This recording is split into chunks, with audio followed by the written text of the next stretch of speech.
Olá, boa noite. Seja muito bem-vindo aí, muito bem-vinda. Essa é a Live D20, é onde a gente conversa sobre exercício e diabetes. Eu sou o Roberto Doro, né? Sempre trago aí conteúdos sobre exercício e diabetes. E eu quero, né, falar para vocês a respeito aí da semana, né, que eu tenho feito. Na verdade, são 2 semanas, né? A gente fez aí a gente já pondo em prática aí a imersão, exercício e diabetes. Então, de segunda a sexta-feira a gente faz aí a live às 9 da noite, onde a gente sempre traz um tema aí específico de exercício e diabetes. E, claro, a participação ela é aberta, então durante a aula, se tiver alguma dúvida, é só mandar, tem a transmissão simultânea aí pelo Facebook, pelo YouTube e também aqui pelo Instagram. Então, se você tem dúvida, manda, se não, entra aqui ao vivo no Instagram, né? Pede uma solicitação aí e a gente já conversa ao vivo, que às vezes a gente tem um pouco de dificuldade em conseguir verbalizar, né, a ideia que a gente tem, quer dizer, em conseguir escrever. Aí para escrever, digitar, de repente é uma pergunta meio longa, então fica mais fácil aí fazer a pergunta ao vivo. Então é só pedir uma solicitação que eu te chamo e a gente conversa aqui e já resolve a situação, ficar melhor para todo mundo, né? Mesmo para eu poder entender a sua pergunta e para quem está acompanhando também aí poder entender melhor. Eu hoje comecei a ler um artigo que eu achei interessante, que ele é um artigo a respeito o título dele é Por que todo portador de diabetes tipo 1 deve se exercitar, né? Comecei a ler, mas não consegui terminar, mas de qualquer maneira eu vou compartilhar ele com vocês no meu grupo do Telegram. Então, se você não está ainda nesse grupo do Telegram, lá é onde eu faço a maior quantidade de postagens, principalmente do meu dia a dia mesmo, artigos que eu acho que são interessantes, né? Artigos científicos que tratam sobre exercício e diabetes, eu normalmente disponibilizo lá. Então, no meu próprio perfil aqui do Instagram, fica fácil aí entrar. No YouTube também, qualquer vídeo que você pegar ali, ele tem os contatos e tem também o endereço lá do Telegram. É só clicar ali e já entrar em um grupo aberto, ou mesmo se você tem aí o aplicativo, é só entrar lá no Telegram, procurar lá professor Roberto Doro, professor abreviado, né, prof.roberto Doro, que fica fácil aí de vocês localizarem e entrarem lá no grupo.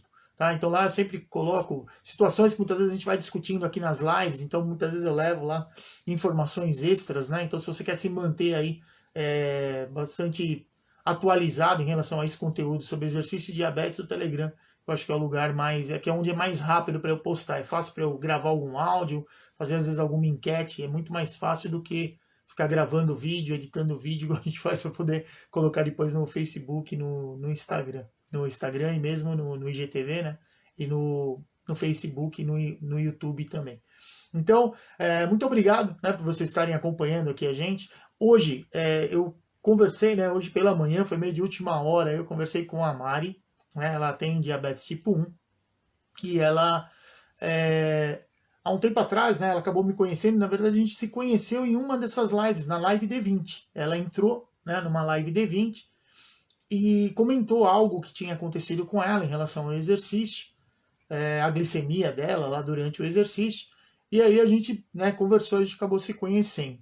Então, e depois disso a gente, quando eu fiz, né, há pouco tempo aí, o primeiro curso brasileiro, né, teórico prático sobre exercício, né, prescrição e acompanhamento do exercício no portador de diabetes, calhou, né, da Mari ser da mesma cidade lá onde ia acontecer o curso, e eu a chamei para, além dela participar, né, do curso, também participar lá da parte prática e dar a oportunidade de quem estava ali, né, os profissionais da educação física, ou mesmo os profissionais da saúde que estavam fazendo o curso, vivenciarem o que a gente normalmente fala tanto aqui, né, de medir glicemia, quer dizer, como é que a gente interpreta a glicemia, como é que a gente prescreve, não é? Quais são as variáveis que a gente tem que controlar, quer dizer, uma situação totalmente prática em relação ao exercício e diabetes.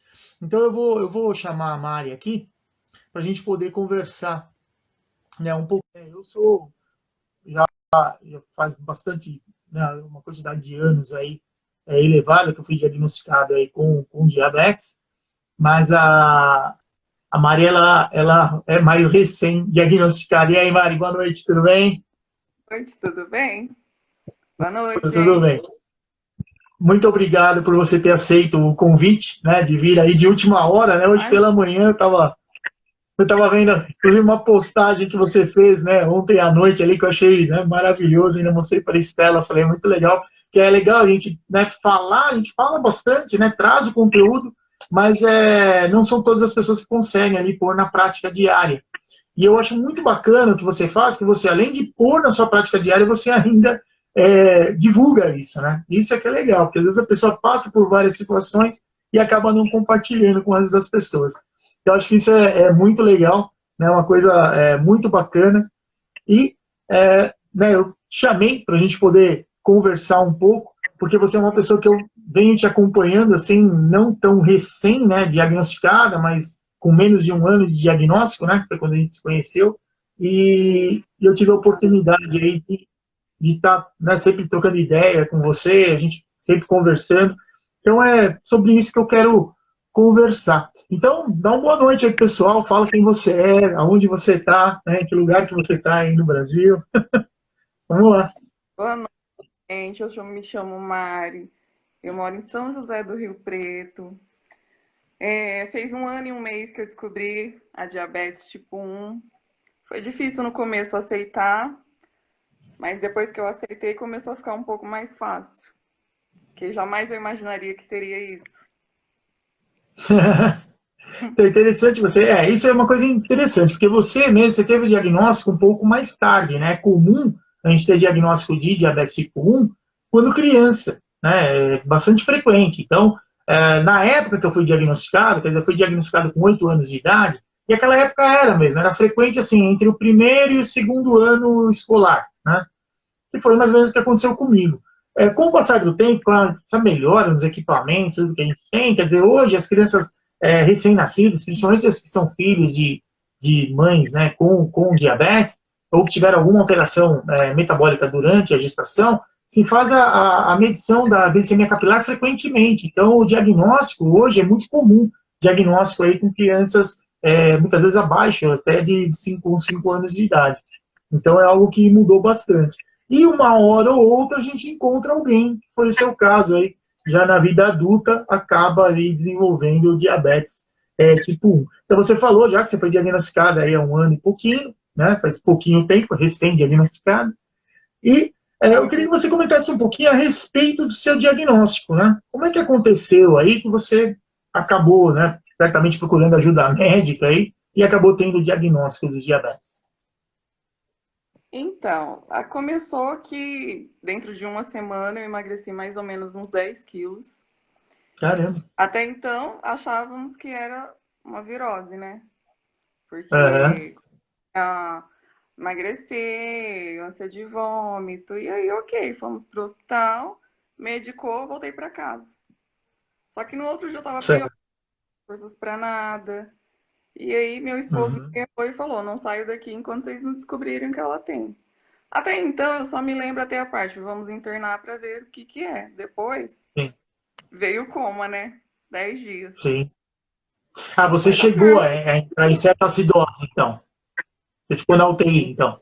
foi por 900.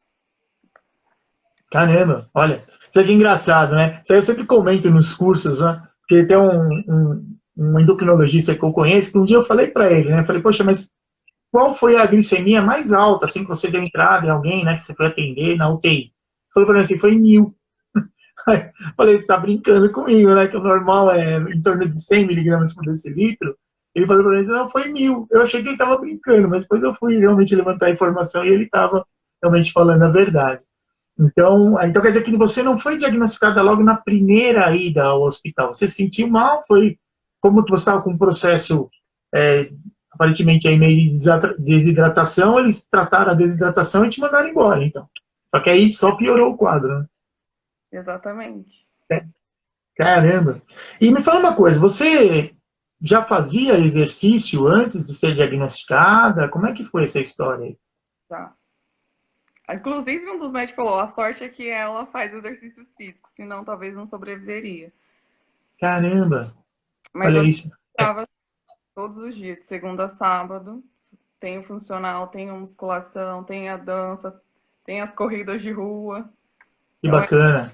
bem ativa. Eu vejo assim que você sempre está postando, né? E mesmo dia que a gente conversou, né, a primeira vez, você comentou mesmo, você foi correr, foi treinar, e tal, e de repente teve uma glicemia que ficou meio doida lá, né? Mas interessante, você E às vê. vezes, Me fala uma coisa, quando você teve o diagnóstico, né? Que você foi até o hospital, tudo, você não tinha mudança no seu hálito? Você não percebeu, assim, cheiro de acetona, né? Esse produto que vocês usam geralmente para limpar a unha? Que eu lembro uma vez quando eu era criança. assim, eu sentia muita sede. Eu tinha Sim. muita sede. A noite estava péssimo para dirigir, embaçava Uhum, as vistas, mas nunca que eu ia imaginar que era uma coisa dessa. Durante o dia eu exato. tinha sono, Uhum, eu tinha muito sono mesmo. Então, tipo, eu não liguei, porque eu não imaginava isso. A cada 6 meses eu faço um hemograma. Nunca passou de uhum, 100 glicemia. uhum. Assim, quando ela veio, já veio devastando. É. A característica, né? A doença autoimune, ela tem, o diabetes ele é autoimune, então é uma situação que é assim mesmo. Está super bem hoje, amanhã já não começa a ficar bem, daí 2, 3 dias, que é o tempo para mais ou menos pra você entrar aí em cetoacidose. E me fala uma coisa, assim, o que você até deu uma comentadinha aí, mas após o diagnóstico aí, o que mudou na sua vida, né? Porque, claro, você já adulta, não jamais imaginava que ia ter diabetes tipo 1. Né? Diabetes tipo 2 a gente até, talvez depois de adulto, até pense, né, na possibilidade, mas diabetes tipo 1 é muito frequente. E você teve aí o diagnóstico, então, e o que mudou na sua vida, né? Nessa situação do diagnóstico, a adaptação à nova rotina, como é que foi? Conta um pouquinho pra gente. Mudou tudo, né? Minha vida virou de cabeça para baixo. Pois é, Já agora, né, tem que medir na hora que acorda, tenho lá o tempo para medir. Antes de sair de casa, eu já tenho que arrumar todas as coisas, tem sempre que carregar alguma coisa na bolsa. uhum.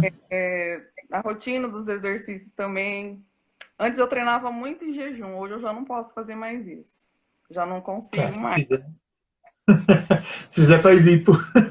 Tá, então é assim, é mais a arrumação de sair de casa, né? Eu falo que é mais um filho agora que eu tenho. Porque aí eu tenho Entendi. uma bolsinha com as coisinhas certinho de medir o glicosímetro, ver se tem fita, arrumar coisa na bolsa e as insulinas. Aprendi a Exato. ter que aprender uma nova vida. Exatamente. Um outro momento, né? E assim, você então, você falou, né, de preparar os alimentos, então você não tem muito hábito de comer fora de casa, você leva já os seus alimentos, é isso que você faz? Levo, eu levo. Porque não é todo lugar que eu vou que tem uma coisa apropriada que eu possa, né?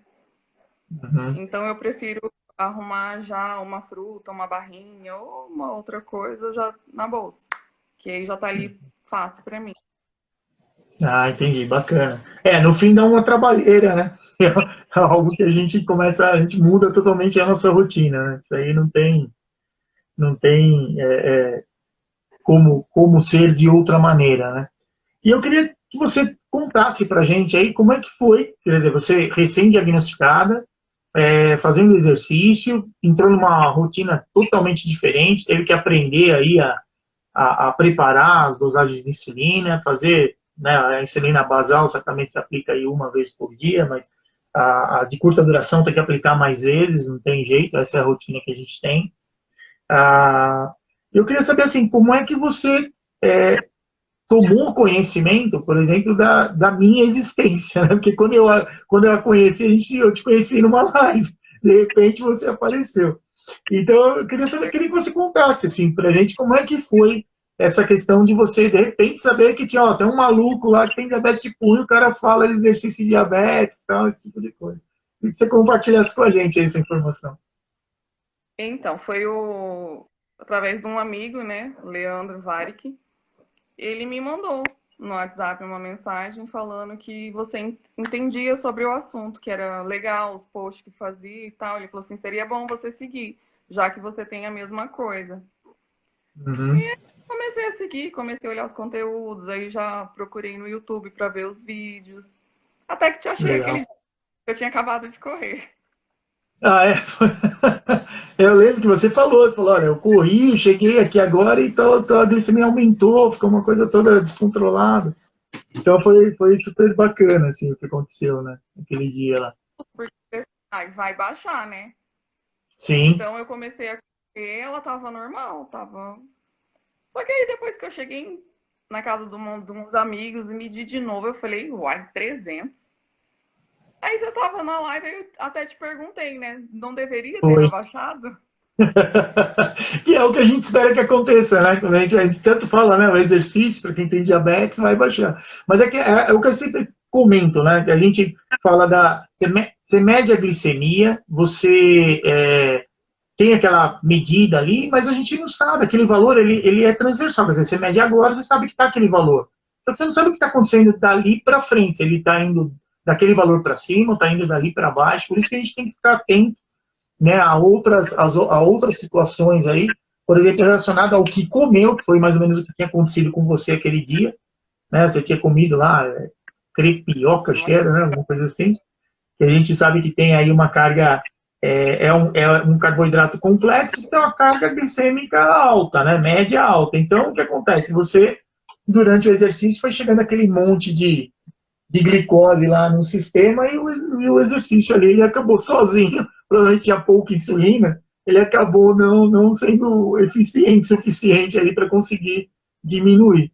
Mas isso aí é a rotina de quem tem diabetes, né? Facilmente, tipo 1, né? Facilmente a gente fica hiperglicêmico, hipoglicêmico, basta errar uma contagem de carboidrato já era. Não tem, não tem muito o que fazer em relação a isso. A gente tem que realmente fazer realmente as medições, principalmente assim, quando recém-diagnosticado, medir jejum, toma um café lá da manhã, mede 2 horas depois, antes do almoço, 2 horas depois, sabe? Sempre antes e depois de 2 horas após cada refeição, até ajustar o tratamento, que é um momento bastante delicado esse momento.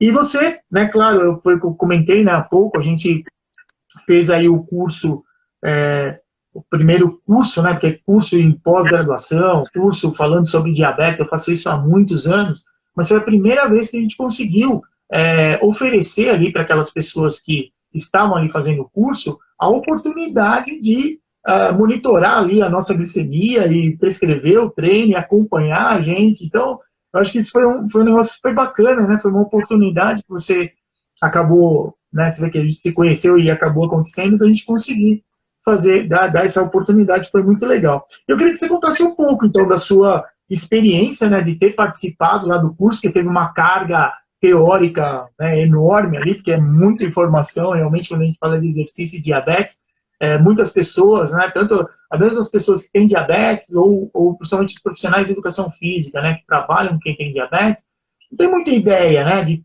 quanta coisa que a gente tem que ficar de olho, né? E pensa só assim, é só medir a glicemia lá, fazer exercício moderado, meia hora lá, que tá tudo bem, vai dar tudo certo, né? E aí eu queria que você contasse um pouquinho dessa sua experiência, assim, né? Como é que foi para você estar ali no curso, ver aquela quantidade enorme ali de informações, né?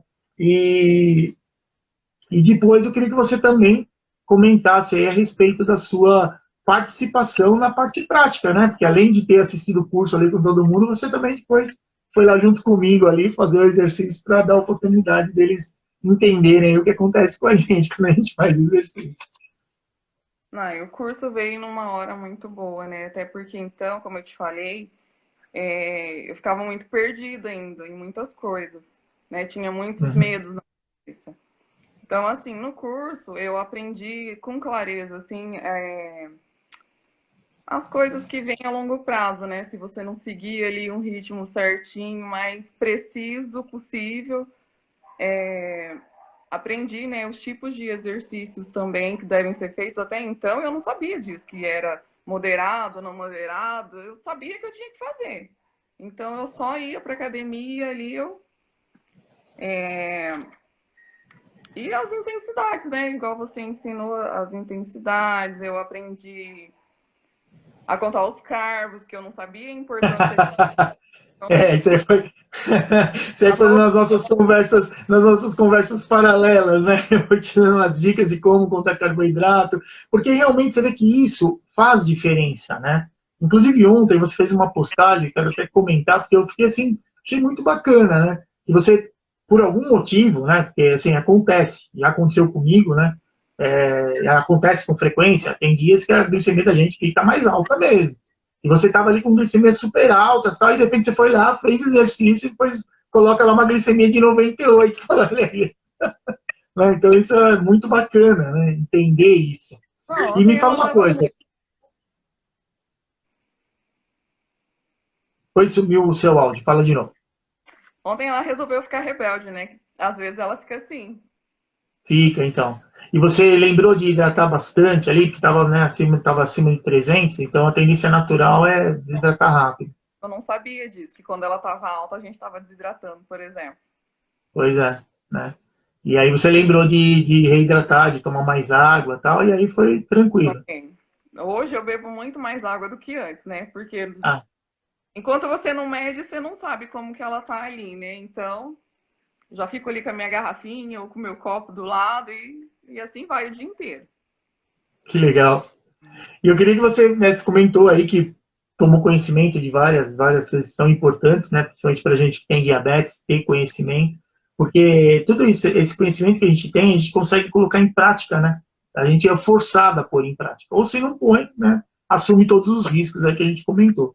Mas eu queria que você comentasse um pouco como é que foi para você participar ali da parte prática, né? Porque na parte prática a gente fica totalmente exposto, né? Ali.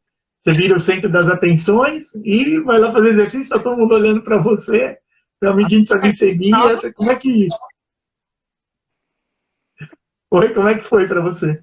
Ai, para mim foi muito gratificante poder tá ali, né, com aquele monte de gente em cima de mim, toda a atenção voltada para mim. Inclusive, ela até subiu, né, que ela tava de boa e na hora que a gente foi para a Foi, parte mesmo, ela deu uma alterada. Porque ela muda sim. muito com o humor também, né? Eu tenho Uhum. percebido muito. E conforme meu humor vai mudando, ela vai alterando, ou ela baixa, ou ela sobe. E assim vai. Realmente. Vai. E isso é algo que a gente não consegue exatamente controlar, né? Porque você são ações hormonais que a gente tem, quer dizer, você está preocupado, está nervoso, tem um monte de outros hormônios que não deixam direito a insulina fazer efeito. E no nosso caso, que a insulina é exógena, se você não for compensando, não tem como. E sempre tem um tempinho de atraso aí, né? Então isso realmente acaba atrapalhando um pouco em relação à questão do tempo que a gente vai levar para corrigir. Por isso que é tão importante medir a glicemia, não ter né, assim, preguiça e muito menos receio de ficar furando o dedo ali, porque é o único recurso que a gente tem realmente que vai ajudar bastante. Que é que no meu caso eu uso a bomba de infusão, a gente tem referência ali, mas sempre dá diferença, né, dos valores. Então, é, você já está lá no grupo do Telegram, você pode dar uma olhada lá que eu fiz uma postagem esses dias aí, mostrando lá, né, quanto estava marcando a glicemia na bomba e o quanto realmente estava no glicosímetro. Então tem realmente essas diferenças, né? E sempre no exercício eu valorizo muito essa questão do glicosímetro. Às vezes a gente acha que está bem, mas está fazendo hipo. E por uma questão hormonal, a gente não tem os sintomas de hipoglicemia que a gente tem normalmente quando está em repouso. Então é algo que tem jeito, tem que furar a mão mesmo. E eu queria saber com você o que mudou assim na sua vida, né? Após você ter feito o curso, quer dizer, você de repente tomou conhecimento de um monte de outras coisas, obrigatoriamente foi colocando em prática, né? Eu queria que você comentasse um pouco para a gente. O que aconteceu aí? Depois você fez o curso, participou lá, né, da parte prática, ali o pessoal te acompanhando, e o que você, né, o que mudou na sua vida aí essa possibilidade?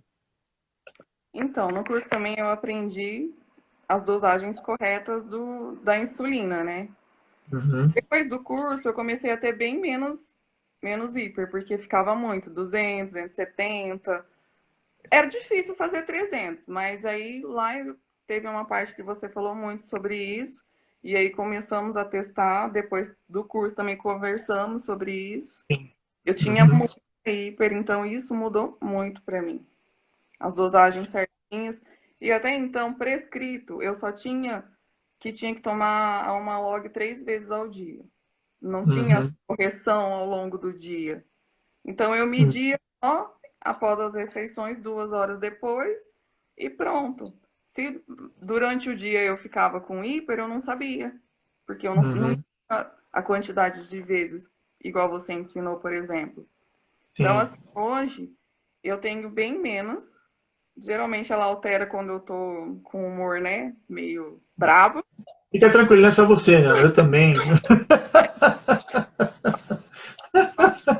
Vocês são todos os tipo 1. De vez em quando Entendi. tá alteradas, né? Ah, não, isso aí acontece, não tem como. Mas a questão também, assim, depois que você começou a fazer a contagem de carboidrato, isso eu acho que te ajudou bastante também, né? Muito mesmo.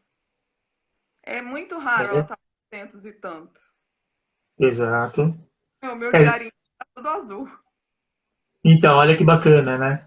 Eu vi das outras vezes que você mandou, assim, para mim, né, alguma uma foto ou outra, eu via que a maioria, a maior parte das glicemias, elas estavam dentro do que a gente recomenda, né? Abaixo de 180 e acima de 70, quer dizer, não está fazendo hipo e também não está. E quando estava fazendo hipo, estava próximo de 70, quer dizer, uma hipoglicemia leve, algo que é interessante também, né? Isso aí é bacana, muito bom.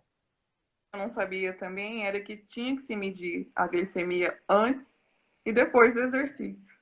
Então também foi outra Uhum, coisa que mudou muito na minha rotina. Antes eu não. Era raro eu levar o glicosímetro para academia, que às uhum, vezes acontecia da hipo, né? Às vezes sim, ela caía, aí eu. Muitas das vezes eu já chegava em casa com ela já praticamente 40 e tantos. Então, para mim, hoje é mais seguro levar e fazer isso, antes e depois. sim.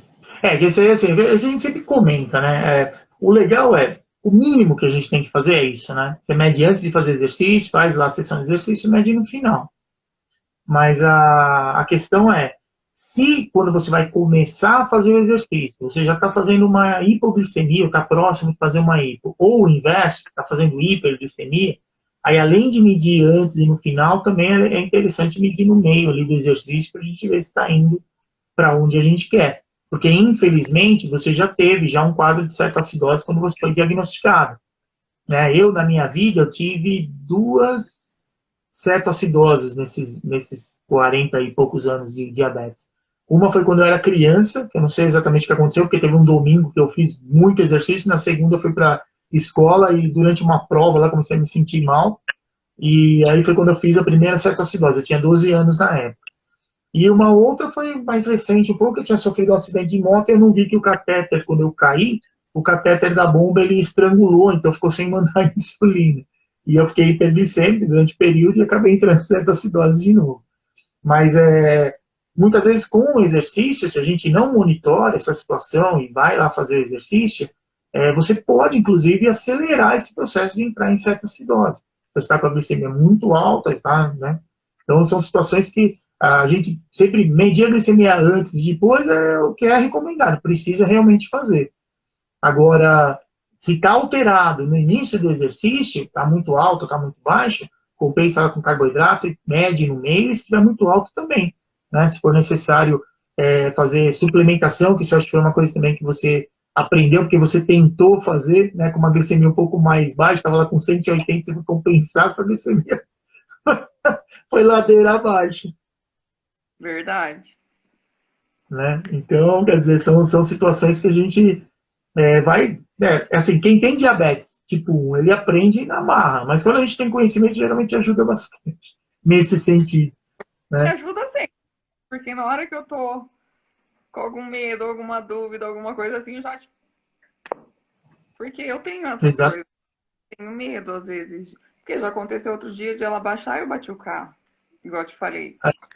E ela tava ótima, ela tava bem. Foi coisa, questão de acho que 15, 20 minutos. A sorte é que Entendi. eu tava estacionando já, né? Graças a Deus não machucou ninguém, eu não me machuquei. Mas é um perigo que a gente corre se não fazer certo. Né? Eu lembro uma época eu fiz uma transição no meu tratamento, eu estava usando o NPH, né? Que é uma insulina intermediária, e ela tem um tempo de ação dela, depois de umas 8, 10 horas mais ou menos que você aplica, ela aumenta e faz um efeito semelhante à rápida, né? E nesse dia eu lembro que atrasou um pouco o meu almoço, e além de eu estar usando a NPH, ainda estava usando a Humalog também. Mas e eu fiz uma hipo, que até hoje eu não sei exatamente o que aconteceu. Eu sei que a hora que eu voltei assim, a mim, o carro estava com o eixo quebrado. Ninguém se machucou, né? Mas eu tive um prejuízo interessante e realmente acontece. Então, o risco, aí quando a gente pensa, né, no diabetes, às vezes a gente fica tão preocupado, justamente que tem que ficar compensando, compensando, mas tem que tomar cuidado com as hipoglicemias, porque elas te tiram do ar. E é o que te mata a curto prazo, né? A hiperglicemia vai te matar a médio e longo prazo, mas a hipoglicemia ela pode tirar sua vida rapidamente. Então, precisa tomar muito cuidado com esse esquema da hipoglicemia. Por isso que não pode ter, o único recurso que a gente tem é medir a glicemia e medir sempre, né? Não ficar assim com preguiça, não vou medir, estou me sentindo bem, não vou medir, porque muitas vezes a gente realmente não tem nenhum sintoma aí por conta disso. Né? Uhum. Então, legal, Mário. Quero agradecer a sua participação, viu? Foi muito legal de hoje eu ter, né, conversado lá com você e você ter né, aceito aí, né, vir contar um pouco aí da sua experiência, né, nesse curto espaço de tempo e tantos acontecimentos, né, na sua vida. Então, muito legal. Pessoal, alguma pergunta aí para Mari? Deixa eu puxar aqui que eu tô.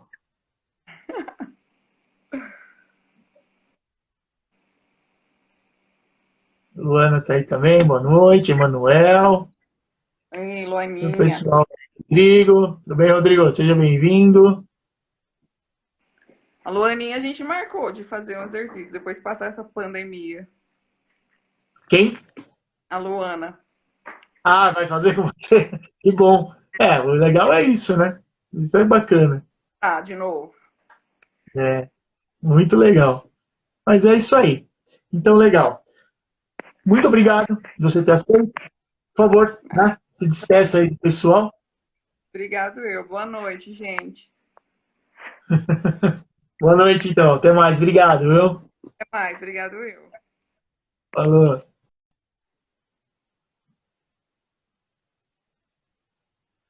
Ah, Emanuel. O Emanuel perguntou agora como a Mari se sente aí depois da atividade. Depois a gente conversa com ela aí de novo, porque ela acabou de mandar um pouquinho antes, né, Emanuel? Fala sério você, hein, meu amigo?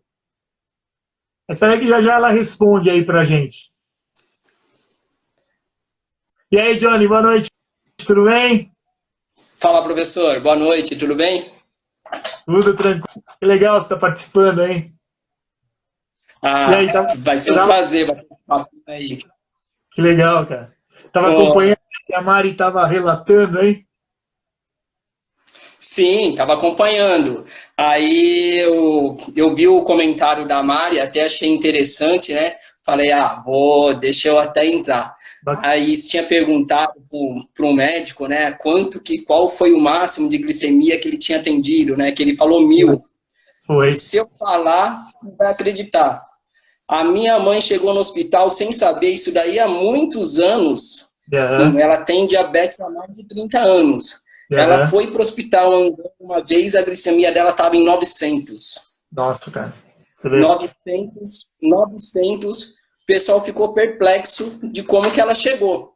Porque ela chegou andando, sem sintomas nenhum, passou o dia no hospital, ela não precisou ficar internada, ela foi sozinha, passou o dia no hospital, daí várias medicações e tal. Ela saiu no final do dia, sem ninguém estar sabendo, ela saiu, daí tinha baixado, daí já estava abaixo de 180. Já tinha compensado, Mas é uma doença muito traiçoeira, né? Assintomática, né? Então, muitas das vezes a pessoa tem hiper, tem hipo e não sabe que está tendo, né? Então, tá subindo, tá descendo, daí o que a Mari falou aí, eu até achei legal, falei, deu até vontade de participar aí do bate-papo aí, porque é uma experiência que nem ela ficou internada, né? Ela chegou, daí a minha mãe, por que pareça, ela não aconteceu nada, entendeu?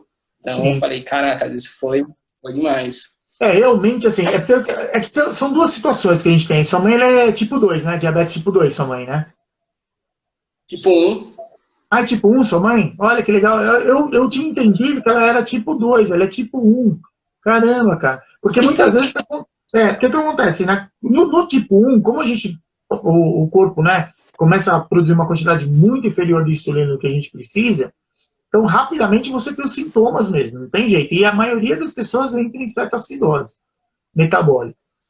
Agora, sua mãe realmente é um caso à parte, né? Com 900 de glicemia e não teve, não entrou em certa acidose. Quer dizer assim, ela conseguiu ainda, né, manter a consciência, tudo, e não entrou em certa Sim, acidose. ela nem sabia.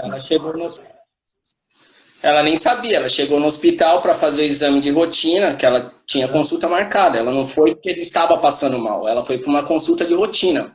E chegou lá, ela, na hora de medir e tal, estava 900. Mas aconteceu também há pouco tempo atrás, aconteceu o contrário, dela entrar em hipo.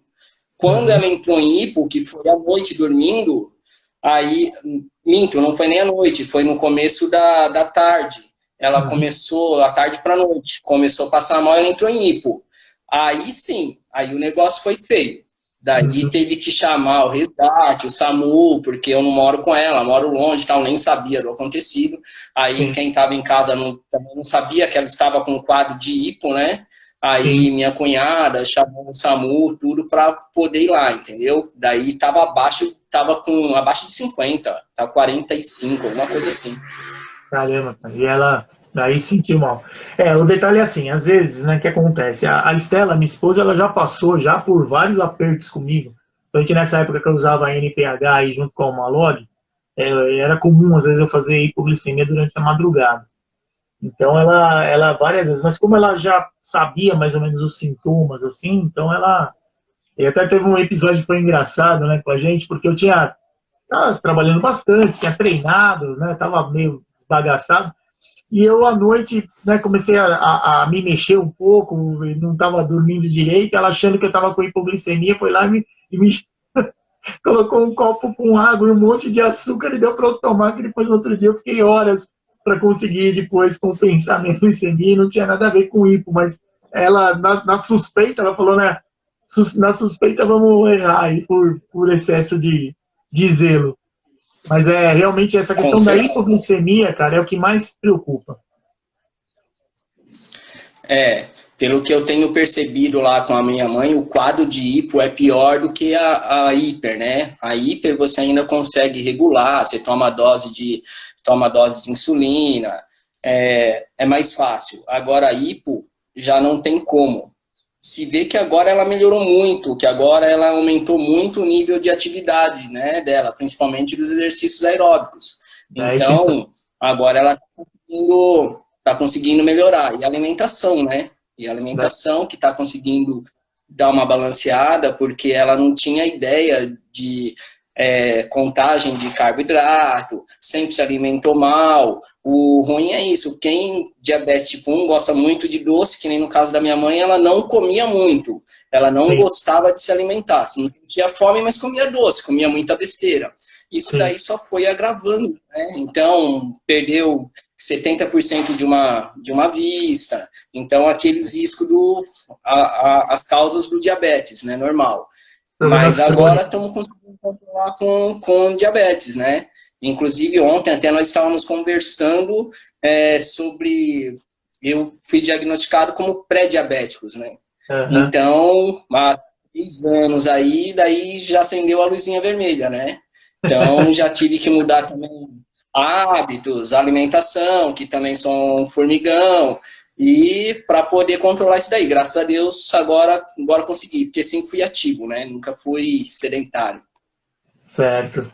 Então, o detalhe é assim, cara, é que foi o que eu estava conversando com a Mari, né? A curto prazo, a gente tem aí um problema relacionado à hipoglicemia. Isso aí é extremamente perigoso. E a sua mãe mesmo, assim, se ela não estava fazendo exercício, quando começa a fazer exercício, principalmente quem tem tipo 1, tem que reajustar as doses de insulina e muitas vezes a insulina basal. Porque como a gente sensibiliza o receptor de insulina e você vai para fazer o pós-exercício, né, continua lá captando glicose e o sensor tá mais, o sensor de insulina está mais sensível lá no músculo, com menos insulina ele já vai captar glicose. E se você mantém a dose atual que você tem, que está prescrita para o repouso, muitas vezes acelera muito esse processo. Então, acaba removendo muito rápido a glicose do sangue. e a pessoa acaba fazendo hipoglicemia aí. Então, esse risco tem que mesmo tomar cuidado. Se ela está fazendo exercício com frequência, ficar atento a essa situação da hipoglicemia. Da Thaís aqui, você está falando? Tá. Só um momentinho, Johnny. Oi, Thaís, boa noite. A Estela tinha vindo aqui, já falei, eu dei uma buscada aqui, eu vi a sua pergunta. Deixa eu só responder para ela, Johnny, eu sei um pouquinho. Que a Thaís está perguntando aqui para a questão da acidose, aí da cetoacidose, né? E, Thaís, você não está atrapalhando em nada. A live ela existe exatamente para isso. Inclusive, você está acompanhando pelo Facebook. Para quem está acompanhando pelo Facebook e pelo YouTube, assim que terminar a live, eu vou salvar aqui a live e eu vou postar, tanto no YouTube como no Facebook, para vocês poderem ver aqui os rostos das pessoas que estão participando e não só a voz. Então, Thaís, o que acontece assim, a gente, quando fala de cetoacidose, é uma alteração metabólica, né? Quem tem diabetes, principalmente é mais comum no diabetes tipo 1, porque o nosso corpo, para gerar energia, ele precisa da molécula de glicose, para ajudar a queimar totalmente a molécula de gordura. Então é assim que a gente gera energia para o nosso corpo. Só que o que acontece com quem está com diabetes descompensado? Começa a ficar muita glicose no sangue e uma quantidade mínima de glicose dentro da célula. Então o corpo, para gerar energia, ele usa uma parte da molécula de gordura, mas falta uma parte da molécula de glicose, porque ela é metabolizada, uma parte dela, e aí uma outra parte ela ajuda a metabolizar totalmente a molécula de gordura. Quando isso não acontece, o que a gente tem aí? A questão relacionada à gordura. Uma parte dela é usada para gerar energia e uma parte sobra. Essa parte que sobra são chamados aí os corpos cetônicos. E esses corpos cetônicos eles vão se juntando uns aos outros e formam o que a gente chama de cetona. As cetonas, elas, em conjunto, elas vão deixando o nosso sangue mais ácido. E o que acontece? Muito tempo, né, com a glicemia descompensada, naturalmente a gordura ela vai sendo usada parcialmente, vai sobrando esses corpos cetônicos, vão tornando aí cetonas, essa quantidade de cetona aumenta demais e deixa o sangue ácido, que é o que a gente chama aí de cetoacidose diabética. E muitas vezes leva o portador de diabetes tipo 1 ao diagnóstico do diabetes. Então você tem aí uma situação onde tem uma alteração metabólica, onde o sangue ficando ácido, o sangue ele passa por todas as partes do nosso corpo. Então você vai ter alteração em vários sistemas. E isso leva o indivíduo a entrar em coma. Então a cetoacidose é uma alteração metabólica por quem não está com insulina. Por isso que existe uma preocupação, quando a gente fala de exercício de diabetes, que é relacionada a uma glicemia muito alta para o indivíduo fazer exercício. Então a gente sabe que acima de 250 miligramas por decilitro, esse processo de degradação da molécula de gordura parcialmente e não tendo mais glicose no interior da célula suficiente para quebrar a gordura totalmente, já está acontecendo. Então, por conta disso não pode fazer exercício. Há alguns anos atrás, o discurso era esse. Acreditava-se que não podia fazer exercício. E era uma coisa que eu sempre questionava, porque várias vezes eu fiz exercício com mais de 300 de glicemia. Mas por isso que eu acho que é importante a gente entender essas questões de alterações, porque nessa situação você tende a estar mais desidratado. Então o que você faz?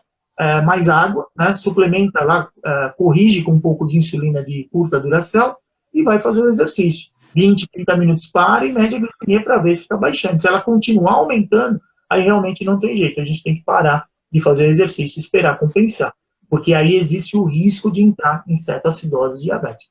Tá bom? Espero que você tenha entendido. Aí, se caso ficou alguma dúvida, por favor, manda de novo aí que a gente já responde, tá bom?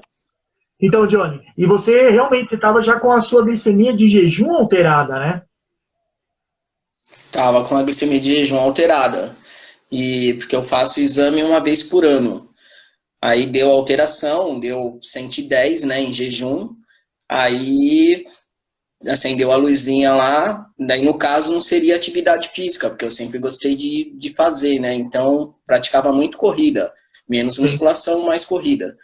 E aí eu mudei, falei, tem que mudar a alimentação. Mudei a alimentação, aí comecei a fazer mais exercício resistido, né, a musculação, aumentei massa magra. Aí os outros anos, quando eu fiz, a glicemia voltou, normalizou, e até o médico pegou e falou, vamos refazer de novo, né? Porque o ano anterior tinha dado pré. Daí refiz o exame e não alterou.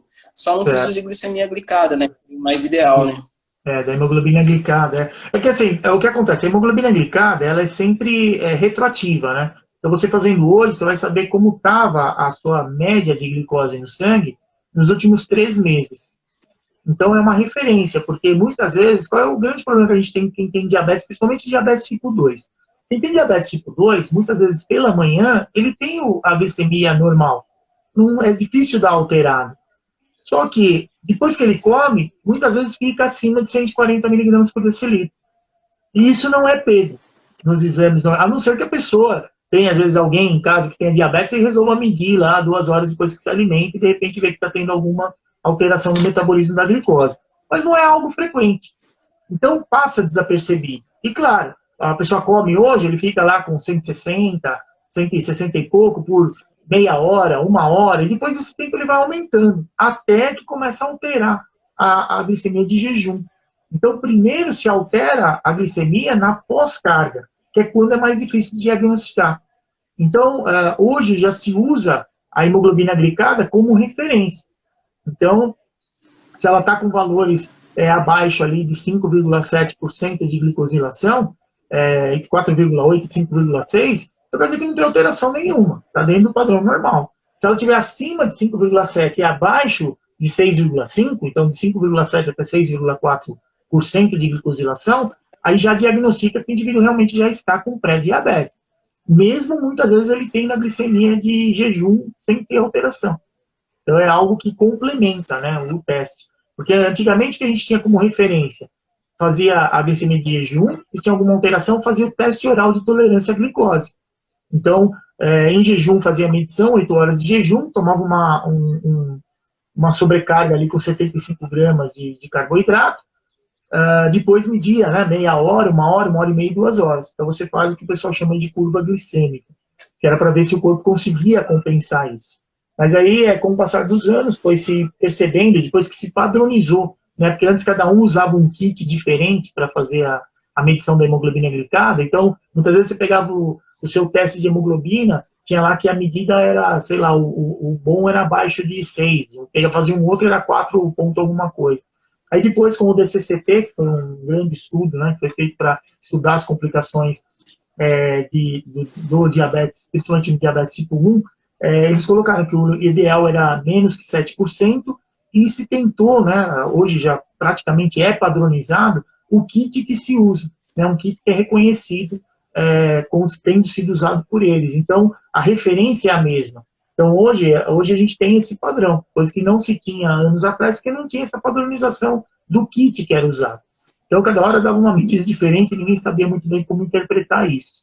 Mas hoje, padronizado, então fica mais fácil essas referências aí de percentual de glicosilação. Então, e é algo que a gente consegue, né, de certa maneira, pelo menos identificar se está tendo alguma alteração aí no metabolismo da glicose, independente da pessoa já ter diabetes ou mesmo pré-diabetes, se consegue identificar. Né? Então, é um negócio bem, bem bacana. E você, depois que você teve essa alteração aí na sua glicemia, você mudou o seu estilo de vida, começou continuou correndo. Você continua correndo ainda a longa distância? Não corre mais? Não, eu não corro mais longa distância. Corro agora, de primeiro eu corria muito mais, né? Agora eu corro 2 a 3 vezes por vez na semana, distâncias menores, menos tempo, mas com exercício resistido, né? Agora, como trabalho na área, tudo, então fica mais fácil. De primeiro, a musculação era bem segundo plano, quase não fazia. Agora não, agora já treino mais musculação, consigo dosar melhor o treinamento, né? Consigo periodizar melhor, entendeu?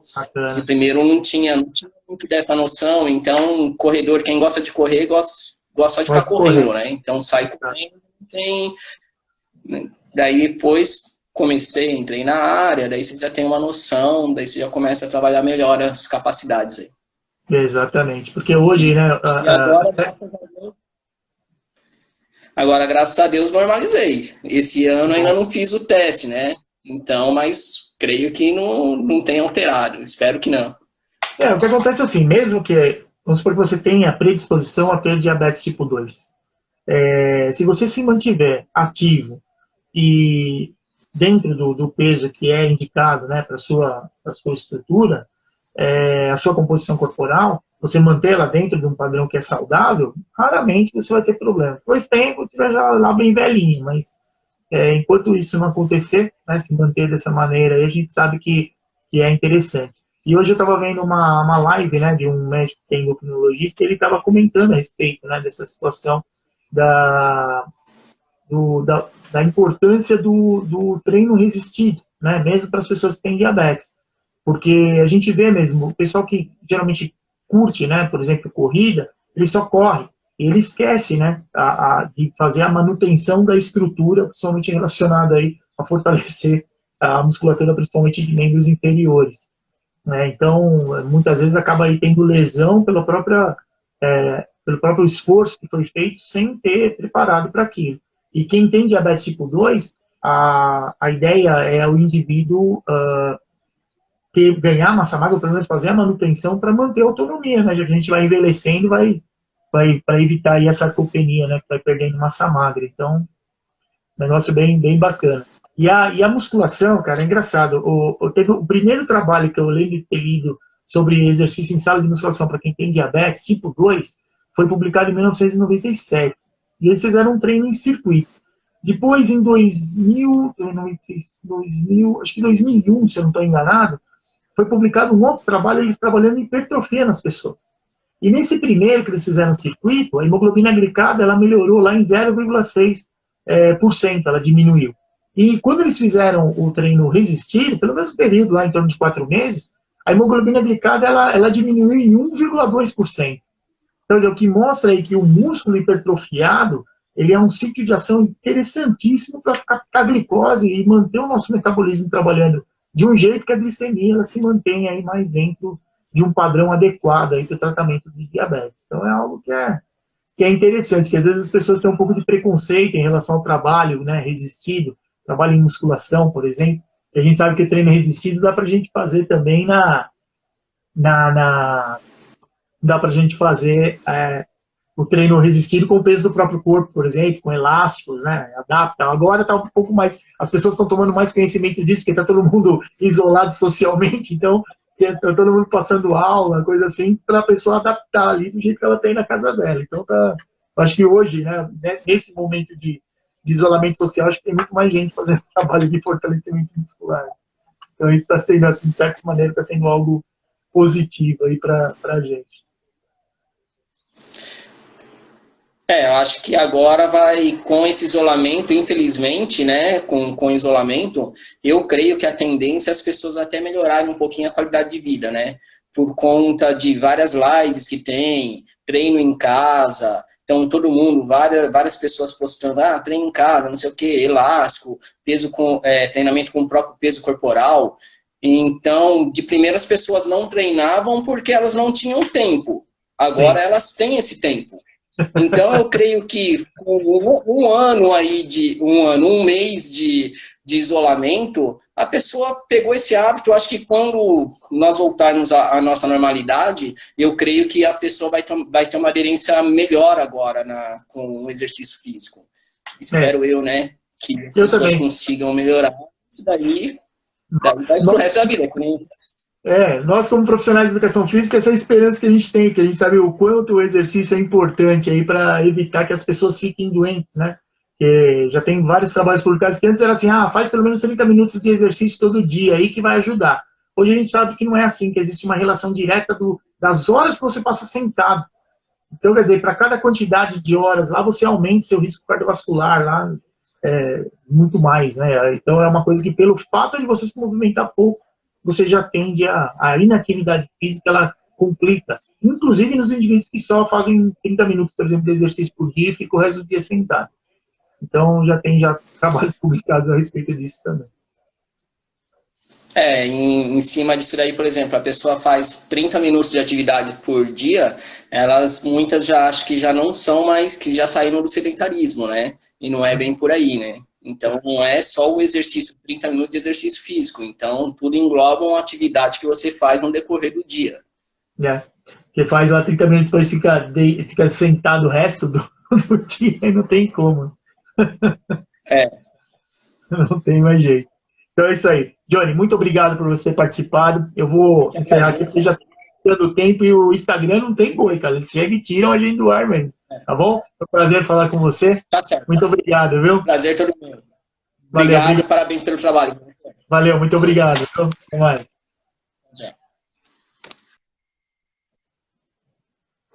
Então é isso aí, pessoal. Muito obrigado aí por vocês que estiveram acompanhando até agora.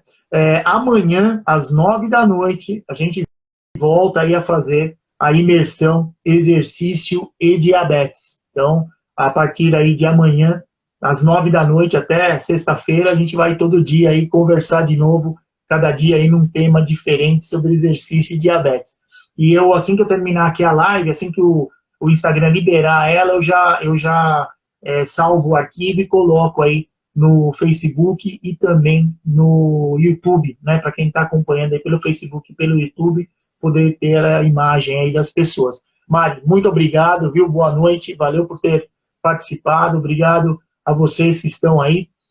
Então, amanhã, às 9, e quem não faz parte ainda do meu grupo do Telegram lá, entra lá que a gente tem aí bastante informação sendo postada lá, tá certo?